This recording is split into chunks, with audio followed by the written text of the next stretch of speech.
Welcome back to the Deliberate Leaders Podcast. I am your host and executive coach, Allison Dunn. I have a fantastic guest with us today who is going to be diving deep into data science needs you as our episode topic. We have with us Andrea Jones-Rooy. She is a Ph.D., is a data and social scientist, a science educator, stand-up comedian, and circus performer, which I think is super cool. Andrea is also a research consultant and keynote speaker for global Fortune 500 companies and tech companies on how to thoughtfully integrate data science into achieving their goals, especially in the people analytics space. Andrea, thank you so much for joining us today. Thank you so much for having me and for the thorough introduction. Normally, I don't, delve into the comedy circus stuff. So that's always fun to talk about. I think I want to learn more. So we're going to ask you a question about that. Excellent. I love to kick these off with a deliberate conversation. What would be your number one leadership tip for our listeners? Well, I'm going to stay on brand. So not comedy and circus, though I recommend both. I would say to leaders that data is your friend and data is something to actually think about getting your hands dirty and working with directly. Even if you think you don't have time, it's helpful to look at a spreadsheet and just sort of see what the numbers are. And to listen to your data scientists who tell you things that are easy to do or hard to do, or if they say this might not be worth the effort, they probably know what they're talking about. And so data scientists, if they do say no to something, they're not doing it out of laziness. They're doing it because they have ideas about what might be more fruitful. So I guess more conversation with your data and with your data scientists. Okay. I sound defensive. I'm going to criticize data scientists too. Don't worry. So I think that's a fantastic tip. And I think it leads to a lot of questions for me, as I'm sure it does with a lot of other businesses who may not be using data to their advantage. So let's just kind of go baseline. So what is data science? Yes. I'm so excited you asked. I actually, we just kicked off a new semester at NYU where I teach data science. And so I've literally been expounding on this very topic for hours in front of maybe unimpressed 18-year-olds. So I'll keep it snappier here. But data science is basically using data and the scientific method to better understand the world.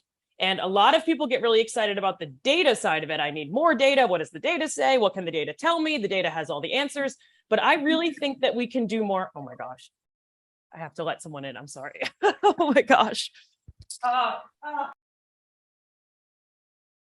Data science is about using data and science to better understand the world. And we tend to get really focused on the data side of things. And there's new data in the world. Data is full of lots and lots of insights, but it's the science side of things that helps us actually discover new things and better understand the world. And so science is literally what we all learned, in elementary, middle, high school when we did the scientific method, right? Start with a theory, have a hypothesis, and explore that hypothesis in the data. And so I think of data science as very people-driven.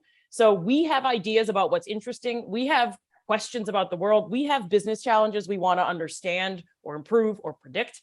And we ask those questions and then turn to the data for information, as opposed to where a lot of people, I think, get hung up is they focus on data-driven solutions. And you just kind of look at dashboards and don't know what to make of it, right? And so I say, data science is about doing science, understanding the world, and using data to help us better understand that world.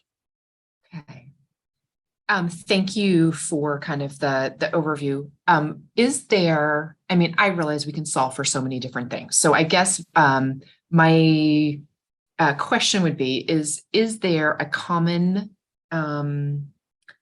theme that every business really should be desiring to look at the data to support their decisions? What would the question be, or what would we be solving for? That's a great question. And there's definitely no universal answer, except for, and maybe tell me if this is too abstract, but actually, the question we're almost always trying to answer is why, right? A question of causality. So why do people want to work at my company? Why don't they want to work at my company? Why are sales going up? Why are sales not going up? I think in data science, we get so excited. A lot of people use data for predictions and predictive analytics and, if I A/B testing on a subject line for an email to my customers and which and that. And that's all great. And there's a lot of really interesting models that do a pretty good job of predicting what's going to cause, engagement online to go up and that sort of thing. But the more powerful question, I think, and this is the science bias of mine, is the why, right? Why are more people coming to work here? Why are people leaving? Why are people responding to this subject line? Not just are they, and should I use more emojis in my subject line, whatever it is that we're working on for marketing, but why, right? What is it about that? And so I think asking why, not just what or how or to what extent. We can go a little bit deeper than the descriptions. We can kind of start to probe causality. And I think that makes us ultimately less reliant on data because we understand, it's people like when our marketing messages have a personality. It's not really just that, I have to put an emoji every time. Can you tell I've been reading about marketing? Yes, I can. Yeah. Okay, great. Should I be using emojis in my marketing lines? The research suggests that you should, but my argument is that once everybody does that, then that's no longer going to be helpful. And I don't know about you, but my inbox increasingly is filled with emojis and I kind of glance over them. So. Fair enough. Yeah. But look, I like an emoji, so why not? I think if it's appropriate, I do think it stands out for sure. Yes. Yeah. Okay. So solving for why and really asking, like having good why questions. Yes. When you're seeking data, understanding the why behind it. Right. And making sure that we're not making assumptions about the why. So as you said in the opening, I do a lot of work in this people analytics space. So take like an engagement survey that most of us have interacted with, whether we're taking it or analyzing it or making sense of it. A lot of times we'll say, engagement went up or engagement went down. And then the leader will say, it's because of this policy. It's because we need more recharge days. It's because, but we haven't tested that part. That's your hunch. And what you need to do from there is say, could it be recharge days? Could it be burnout? If so, let me go and probe and work with the data to see if I can get answers to that question before I leap to some conclusion, right? There's a million different whys, and we may not know the actual why. Okay. So in the intro, you kind of led into my next question. So you do say that you specialize in the people analytics space, engagement being a slice of that pie. Right. What else does that mean? Right. I'm so glad you asked. I could talk about this until the end of time. So certainly engagement, worker experience, any kind of quantitative information we collect about what the employee journey is like, what people's pain points are, what people enjoy about working at the company. So anything about that, but it also falls under, includes hiring. So using data to find, candidates who are a great match for the company, figuring out who to reach out to in the first place. All of those things are things that we can use data for, and we see it being used. And it doesn't mean that we're all using it correctly, right? There's a lot of dangerous biases that come out in, say, natural language processing of resumes and things like that. But hiring and recruitment for sure. But it also comes down to performance evaluation quite a bit, which I spend a lot of time working with companies on, where we all want data on how our employees are performing. We want to make sure that we're recognizing the heavy air quotes top performers, right? I put it in heavy air quotes because most companies don't really go far enough, I think, in defining what that even means. And we're all obsessed with turning our performance into numbers. Am I doing better? Is this team productive?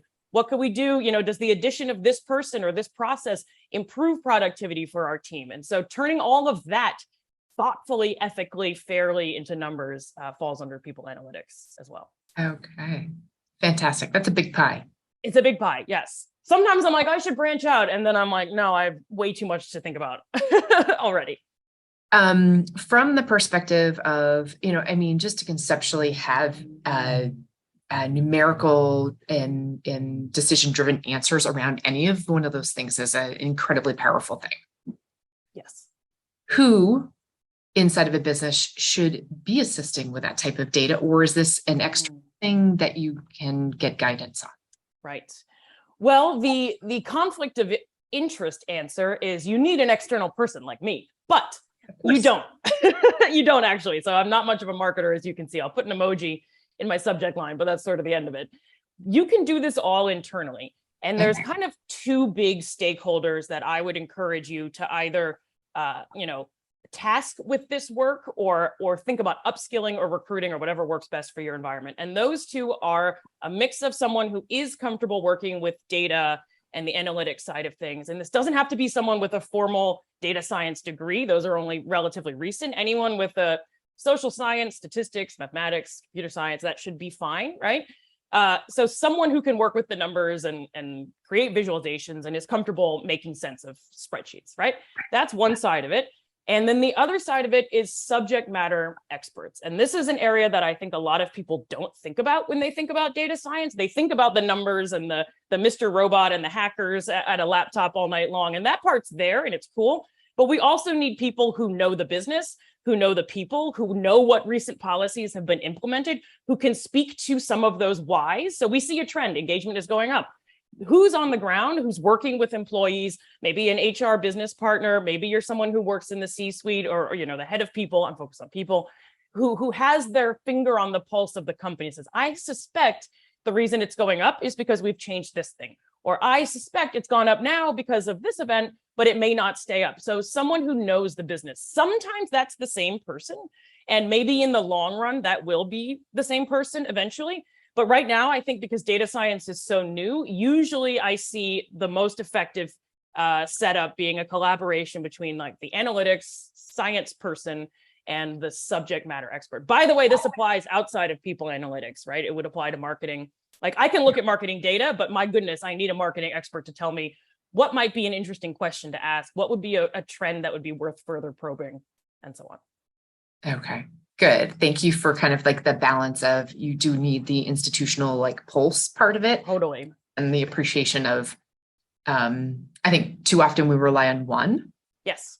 Without the other, right? Yes. And then we make a bunch of assumptions or intuition without, or just data, but not really understand the impact. And I've seen companies really, very well-meaning, working very hard, but really be led astray where they have like a data science team that does a whole bunch of predictive analyses on one particular example was a company wanted to predict why people would leave the company. And so they did all this work and they figured out, oh, it's related to salary. And everyone was like, okay, I guess we'll pay everyone more, which is a good outcome for the employees, right? But it turned out that way later on, they went back and debriefed with the actual business experts and the leaders in the company. And it turned out that the model had left out bonuses, which are a huge part of employee compensation. So the entire prediction was incorrect, not because the model was wrong or the data scientist wrong, but they just didn't know the full picture of the business. So that's a very stark example, but that kind of thing happens all the time. Okay. Yeah. And honestly, like a holistic, like you have to have both working together. Right. Right. I'm also glossing over a really hard part, which is collaboration between those two worlds. So this is where I'll be critical of data scientists. We need to work harder to make sure that other people understand what we're doing and what's in the data and be transparent about the limitations of our analyses. I think there's a lot of temptation for data scientists to start throwing out jargon and machine learning and neural nets and blah, blah, blah. And if no one knows what you're talking about, you're not actually helping anyone and no one's better understanding the world. So that's my criticism for data scientists. It's our job to be understood. That's a good aha, reflection. I appreciate that. Sure. Clearly, you're incredibly passionate about data science in general. What's the best part of data science? Ooh, I'm getting like chills just thinking about it. The best part is that we get to study almost everything, right? Like you have to have that humility that I've been talking about. And I have to remind myself of that, which is that just because I can make sense of the numbers or put the numbers in a pretty picture that looks interesting, doesn't mean I understand the underlying subject matter or the area. But it does mean that I, especially because I love working across different disciplines, is I get to tackle lots of different types of problems. And so I do most of my work in people analytics. As we said, that's already a lot of different types of projects. But every now and again, I also do partner with other parts of the business where we talk sales or we talk finance and budgeting or other things. So there's all kinds of different questions that we could ask. Okay, cool. What's the hardest part of data science? I would say it's, and this is really more of a personal assessment. It's managing, it's a new field, so a lot of people don't know what it is. And I'm not convinced that I have nailed explaining what it is yet. And what that translates to is I need to work very hard to be clear about what's possible and what's not with data. And lots of times it can be very in the weeds where you say, well, this analysis you're describing would be super interesting, but in order to do that, we would need the data to be structured in a totally different way. And it would actually take like 40 hours of nonstop just data wrangling, boring stuff to get that in a position where it would make sense. And so I, as the external consultant, need to charge a lot more because it's really, but it's not obvious why that's hard because very few people have experience with that. So it's more like explaining what's possible and what's hard and what's easy in data science is not always obvious. And I think that's true in any field where you're used to something, you say, oh, this is actually a really hard thing, even though it seems like it might not be, or this is actually trivial, but everyone's like, wow, that's amazing, right? The same is true in circus. So I can bring it back. Yeah, some tricks look awesome, but are very easy. And some tricks look not that impressive, but are really hard. And communicating that to the other, to audiences is kind of the key. Yeah, I don't really know if I'm asking like a question that's going to make sense, but okay. So my son has a degree in geography information systems, so GIS. Yeah. You're a data scientist, and then I work with companies that have like business intelligence. The difference, and why are they so different? Wonderful. So I'm going to make a lot of people furious by saying that there's a ton of overlap in all of those. And at the heart, it's all about turning the world into, data or information that we can, condensing the world or distilling the world into something that we can make sense of, a simplified version. So I do not do GIS myself, but I could argue that GIS is a technique that many data scientists practice, but it also lives outside of data science and is its own, method that you could apply to, say, environmental science, and it kind of can exist in the subject matter expertise area. I tend not to get too fussed about the distinctions, though I think that's changing. Now there's like data scientists and data engineers, and never the two shall meet, right? But generally speaking, I say if you are working with data in a scientific manner, you're doing data science, even if you don't call yourself a data scientist. And sometimes data scientists live very much in just one field. So my original field was political science. I have political science colleagues who exclusively work with politics data, and their research really is substantively about predicting elections and turnout and things like that. But the methods that they're developing are perfectly applicable to some other field. And people in political science use GIS, and people in all kinds of different fields. So it's really more, if you're practicing the methods that fall under data science, then I think you're doing data science.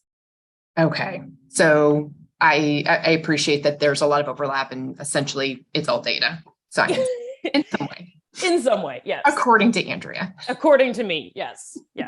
And some people might get fussed and say, well, what you're describing maybe is statistics. And I guess, we're starting to see some argument where it's like, you have to have some level of like computational intensity to count as data science. Like machine learning is data science in a way that, correlation is not. But I don't think that distinction is particularly useful, frankly. Okay. All right. Fair enough. You have a lot of varying interests, is what I would say. And so the first one I just want to ask you a little bit more about. So you have a podcast, it's called Majoring in Everything. Yes. And that you're working on a book that is focusing on why focusing on one overrated. Yes. So, tell us more. Yes. So it's the book is very much in progress, and I do constantly think like, what should this book be about? And it's kind of about not focusing is the story. So my entire life, I won't get into a huge sob story, but my entire life, I've held up an ideal that the ultimate success is someone who finds the thing that they're passionate about and then pursues that thing at all costs. And I don't know if it's the time I grew up or the media I was consuming or where I got that idea, but I have it. And a lot of people I know, frankly, of different ages also have that idea.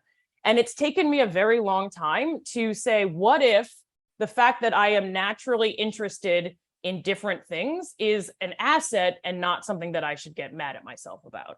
So I spent a lot of my life, because I am interested in comedy. I'm interested in movement, dance, circus. I do trapeze and fire. And of course, the data science, but I also love teaching, and I also love working in industry. And I used to say, oh, pick something, you're wasting your time. And only in the last maybe decade, maybe less, I've started to say, actually, what if they're all helpful to me? And the comedy helps the science, and the science helps the comedy, and all of it helps the circus, and so on. And so the book is exploring, and the podcast are both exploring, talking to other people who have similar kind of multifaceted, multidimensional paths, figuring out the unexpected ways that those connect and overlap, and maybe change the narrative from, success being like at the top of the mountain to being like, it's actually pretty cool if you're kind of involved in 3 different mountains. I'm working out the analogy still. But that's the idea. Okay, fantastic. I love it. Andrea, I just am thrilled to kind of provide a better understanding of how businesses and leaders can make better sense, and how to make better sense of data and the science behind it. What is the best way for people to connect and or follow you? Yes, so you can find me on all the social medias and all of that stuff at Jones-Rooy, JONESROOY. It's just my last name with no hyphen, and jonesrooy.com. And from there, you can, if you message me on or Andrea Jones-Rooy on LinkedIn, and I can tell you that you're not a bot, we can email. Fantastic. Andrea, Thank you so much for your time today, and keep on cranking on that data. Thank you so much. Same to you. Thank you.